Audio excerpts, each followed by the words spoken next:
Hi friends, எல்லாருக்கும் வணக்கம். Welcome to Keethu cooks. இன்றைக்கி நம்ம வீடியோவில் ரொம்ப டேஸ்டியான ஒரு ஸ்நாக்ஸ் தான் பார்க்க போகிறோம். இந்த வெஜிடபிள் நம்மளோட உணவு முறையில் அன்றாடம் எடுத்துக்கிறது ரொம்ப யூஸ்ஃபுல்லான ஒரு விஷயம். நிறைய இதோட நன்மைகள்லாம் நம்ம பின்னால் வீடியோவில் பார்க்கலாம். இந்த வீடியோ நீங்கள் ஃபஸ்ட் டைம் பார்க்குறீங்கன்னா கண்டிப்பாக என்னோடய சேனலுக்கு ஒரு லைக் கொடுத்துட்டு பாருங்கள். அதே சமயம் ஃபுல் வீடியோ பாருங்கள். இந்த கீத்து குக்ஸ் சேனலை சப்ஸ்கிரைப் பண்ணி வச்சுக்கோங்க. கூடவே இருக்க பெல் ஐக்கானில் ஆல் ஆப்ஷனை கிளிக் பண்ணி வச்சிட்டிங்கன்னா என்னோடய வீடியோ தொடர்ந்து உங்களை சேர்ந்து வரும். கடைசி வரைக்கும் வீடியோ பார்த்துட்டு பிடிச்சிருந்தால் உங்களோட ஃப்ரெண்ட்ஸ் அண்ட் ரிலேட்டிவ்க்கு ஷேர் பண்ணுங்கள். இந்த வெஜிடபிளை நம்ம ஸ்நாக்ஸாக மட்டும் எடுத்துக்காமல் குழம்புலையும் நம்மளோட உணவுலையும் எடுத்துக்கிறது ரொம்ப நல்லது. இதோட பயன்களை பின்னாடி நம்ம பார்க்கலாம். இந்த காயை பொதுவாக பெரும்பாலும் குழம்புலையோ அல்லது வேறு விதமாகவோ அதிகமாக எடுத்துக்க விரும்ப மாட்டாங்க. ஏன்னா இதோட ஸ்மெல் தான். ஆனால் ரொம்ப சத்தான ஒரு விஷயம். ஆரோக்கியமான ஊட்டச்சத்துக்களும் ஆன்டி ஆக்சிடென்ட்டும் நிறையா இருக்குது இந்த காலிஃப்ளவரில். நம்மளோட ஹெல்த்துக்கு ரொம்ப பெனிஃபிட்டான ஒரு காய்ங்க இந்த காலிஃப்ளவர். இது நம்ம இப்போது நல்லா பிச்சு போட்டுக்கலாம். ஒரு காம்போடு சேர்த்து இருக்க மாதிரி பெரிய பூவாக இருக்க மாதிரி இப்படி நம்ம பிச்சு போட்டுக்கலாம். இந்த காயை அதிகமாக வேகவும் விடக்கூடாது. ஒரு 5 நிமிஷம் தான் வேக வைக்கணும். இல்லைனா இதோட நியூட்ரிஷன்ஸ் எல்லாமே வேஸ்ட்டாக போயிடும். அதுக்காக நம்ம ஃபஸ்ட்டு இதில் புழு பூச்சிலாம் எதுவும் இல்லாமல் இருக்கணும், சுத்தமாக செய்யணும் அப்படிங்கிறதுக்காக ஒரு பாத்திரத்தில் தண்ணி சுட வச்சு அதில் கொஞ்சம் போல் நம்ம மஞ்சள் தூளை ஆட் பண்ணிக்கலாம். ஒரு 1/2 டீஸ்பூன் அளவுக்கு கூட ஆட் பண்ணிக்கலாம்.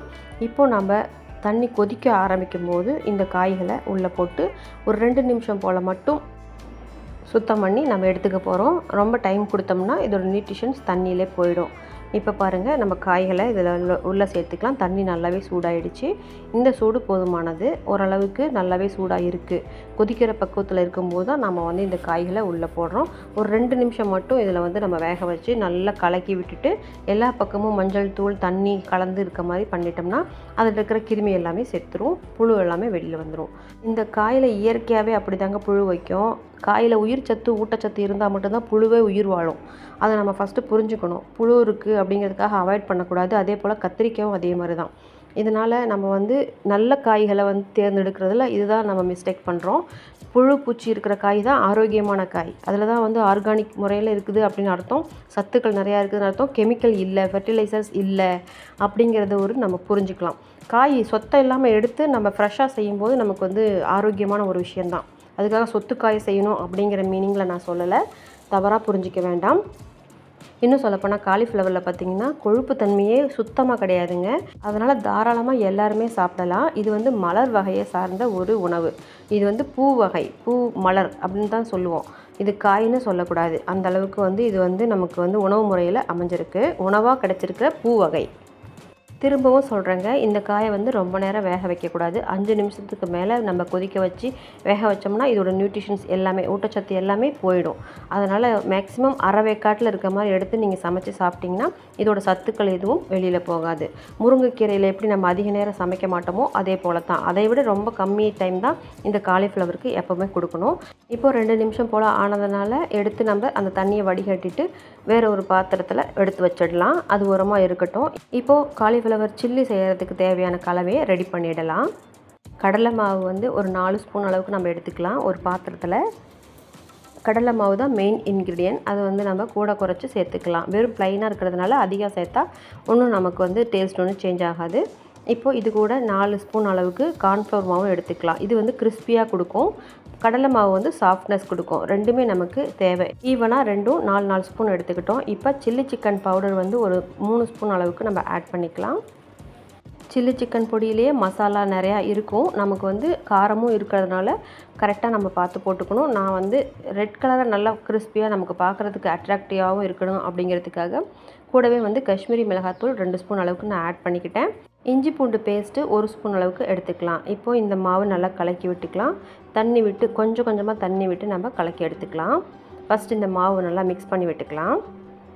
கொஞ்சமாக தண்ணி விட்டு நம்ம கலக்கிக்கலாம். இந்த காலிஃப்ளவரில் பார்த்திங்கன்னா விட்டமின் சி நிறையா இருக்குது, மெக்னீஷியம் நிறையா இருக்குது. இது ரெண்டுமே நம்மளோட ஆரோக்கியத்துக்கு ரொம்ப யூஸ்ஃபுல்லான ஒரு ஊட்டச்சத்துங்க. நிறைய ஊட்டச்சத்து இந்த காலிஃப்ளவரில் இருக்குது. நிறையா இருக்கிறதுனால நம்ம டெய்லியுமே இந்த காயை எடுத்துக்கலாம். ஆனால் டெய்லியுமே எடுத்தோம்னா நமக்கு போர் அடிச்சிடும், சாப்பிட மாட்டோம். இந்த மசாலாவில் மறுபடியும் உப்பு காரம் தேவைன்னா நம்ம போட்டு ஆட் பண்ணி கொஞ்சம் போல் தண்ணி விட்டு கரெக்டான பக்குவத்துக்கு நம்ம பிசைஞ்சு எடுத்துக்கலாம். இந்த காலிஃப்ளவரில் பார்த்திங்கன்னா நம்மளோட உடம்பை தாக்கக்கூடிய புற்றுநோய் கிருமிகளை அழிக்குது, இதய நோய்கள் வராமல் பார்த்துக்குது, அதாவது தொற்று நோய் இன்ஃபெக்ஷன் வராமல் பார்த்துக்குது, ஸ்ட்ரெஸ் லெவலை கம்மி பண்ணுது, நம்மளோட ஸ்ட்ரெஸ் லெவலே இல்லாமல் பண்ணுது. அந்தளவுக்கு இந்த காயில் ரொம்ப பெனிஃபிட்ஸ் நிறையா இருக்குது. இப்போ கலவை தயாராகிடுச்சு. நம்ம ஆல்ரெடி வடிகட்டி எடுத்து வச்சுருந்த காயை இதில் சேர்த்துக்கலாம், தண்ணி இல்லாமல் சேர்த்துக்கலாம். மசாலா வந்து எல்லா காயிலும் இருக்க மாதிரி நம்ம காயும் உடஞ்சிடாமல் நம்ம பிரட்டி எடுத்துக்கலாம். பொறுமையாக நம்ம வந்து கிளறி விட்டோம்னா ஒன்று ஒன்றும் உடையாமல் எல்லா பக்கமும் காயில் மசாலா ஒட்டுற மாதிரி நம்ம பிசைஞ்சு எடுத்துக்கிட்டோம்னா சில்லி போடுறதுக்கு நமக்கு யூஸ்ஃபுல்லாக இருக்கும், கரெக்டாகவும் அமையும். நமக்கு வந்து மேற்கொண்டு மசாலா பத்தலை அப்படின்னு சொன்னால் கார்ன்ஃப்ளவரோ அல்லது கடலை மாவோ ஆட் பண்ணிக்கலாம். அந்த 2 மாவுமே தான் வந்து நமக்கு வந்து நிறைய ஒரு மாவு தன்மை அதிகமாக இருக்க மாதிரி, மசாலா அதிகமாக இருக்க மாதிரி எடுத்து கொடுக்கும். நமக்கு தேவைன்னா ஆட் பண்ணிக்கலாம், அல்லது இந்த மசாலாவே போதும். ஆல்ரெடி நான் வந்து 4 ஸ்பூன் போட்டிருக்கேன் கடலை மாவு ப்ளஸ் வந்து கார்ன்ஃப்ளவர் மாவு, அதுவே போதுமானதாக இருந்துச்சு. கொஞ்சம் போல் காரத்துக்கு தான் எகைன் நான் வந்து மிளகாத்தூளும் உப்பும் சேர்த்துக்கிட்டேன். இப்போ பிசைஞ்சு ரெடி பண்ணி வச்சாச்சு. இப்போ ஃப்ரை பண்ண வேண்டியது தான் நம்மளோட வேலை. இப்போது ஒரு கடாயில் பொரிக்க தேவையான அளவு எண்ணெய் விட்டுக்கலாம். அது கொஞ்சம் சூடாகட்டும். சூடானதும் நமக்கு வந்து இந்த சில்லிகளை நம்ம போட்டு எடுத்துக்கலாம். பாருங்கள், மசாலா உதிராமல் அழகாக நமக்கு வந்து போட்டபடியே வேக ஆரம்பிச்சிட்ருக்கு. அழகாக வெந்து வந்ததுக்கப்புறம் நம்ம எடுத்துக்கலாம். அருமையான ஈவினிங் டைம் ஸ்நாக்ஸ் நமக்கு வந்து ரெடி ஆகிடுச்சு. காலிஃப்ளவர் வந்து இந்த மாதிரி சில்லியாவோ அல்லது கிரேவி மாதிரியோ குருமா மாதிரியோ குழம்புலையோ நிறையா விதத்தில் நம்ம எடுத்துக்கலாம். இந்த காலிஃப்ளவரில் பார்த்திங்கன்னா ஒமேகா 3 கொழுப்பு அமிலங்களும் விட்டமின் கே சத்தும் நிறைஞ்சி இருக்கிறதுனால இது உடலில் இருக்கக்கூடிய அலர்ஜியெல்லாம் வந்து நீக்குது. அது மட்டும் இல்லைங்க, இந்த காயை நம்ம டெய்லியுமே உணவில் சேர்த்துக்கிட்டு வந்தோம்னா நம்மளோட பாடி வெயிட் வந்து குறையும், சர்க்கரை நோய் வரவே வராது, கீழ்வாதம்னு சொல்லுவாங்க பார்த்திங்களா, அதுவுமே வராது.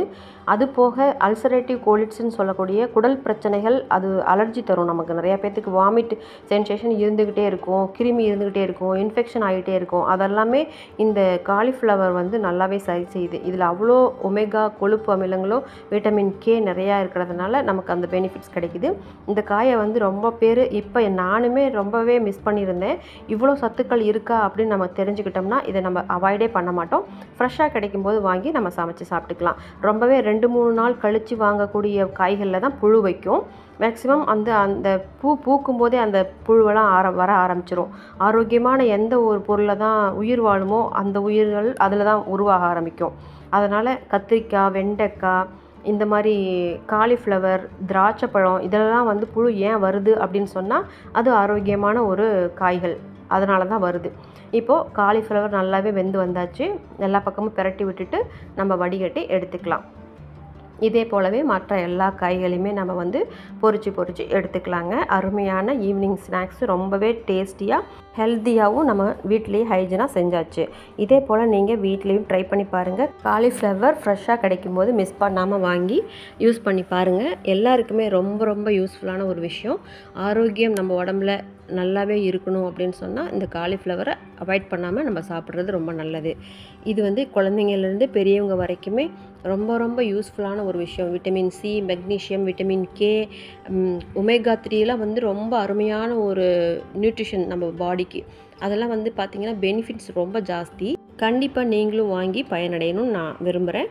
இந்த வீடியோ உங்களுக்கு பிடிச்சிருக்குன்னு நான் நினைக்கிறேன். கண்டிப்பாக பிடிச்சிருந்தா உங்களோட ஃப்ரெண்ட்ஸ் அண்ட் ரிலேட்டிவ்ஸ்க்கு ஷேர் பண்ணுங்கள். வீட்டில் இந்த மாதிரி டேஸ்டியாக நம்ம சுடவே வந்து காலி ஆகிடும், எடுத்து சாப்பிட ஆரம்பிச்சிருவாங்க. டிஸ்பிளேக்கு கூட கொஞ்சமாக தான் எனக்கு கிடச்சிது இந்த காலிஃப்ளவர் சில்லி. அதுபோல் நல்ல டேஸ்டியாக நம்ம வீட்லேயும் செய்யலாம். இதில் அதிகமான இன்க்ரீடியன்ட் எதுவும் இல்லை. என்ன ஃப்ரை பண்ணுறோம் அதுவுமே வந்து வீக்லி ஒன்ஸ் இந்த மாதிரி ஃப்ரையாக சாப்பிடும்போது அந்த ஆயிலும் கூட நமக்கு வந்து குட் கொலஸ்ட்ரால் தான். ஒன்ஸ் யூஸ் பண்ணுங்கள் அந்த ஆயிலை. இந்த வீடியோ உங்களுக்கு பிடிச்சிருக்குன்னு நினைக்கிறேன். கண்டிப்பாக லைக் பண்ணிவிட்டு சப்ஸ்கிரைப் பண்ணி வச்சுக்கோங்க. கூடவே இருக்க பெல் ஐக்கானில் ஆல் ஆப்ஷன் கிளிக் பண்ணி வச்சுக்கோங்க. என்னோடய வீடியோ உங்களை வந்து சேரும். தேங்க்ஸ் ஃபார் வாட்சிங் திஸ் வீடியோ ஃப்ரெண்ட்ஸ். நான் நெக்ஸ்ட் வீடியோவில் மீட் பண்ணுறேன். Thank you, bye and take care friends.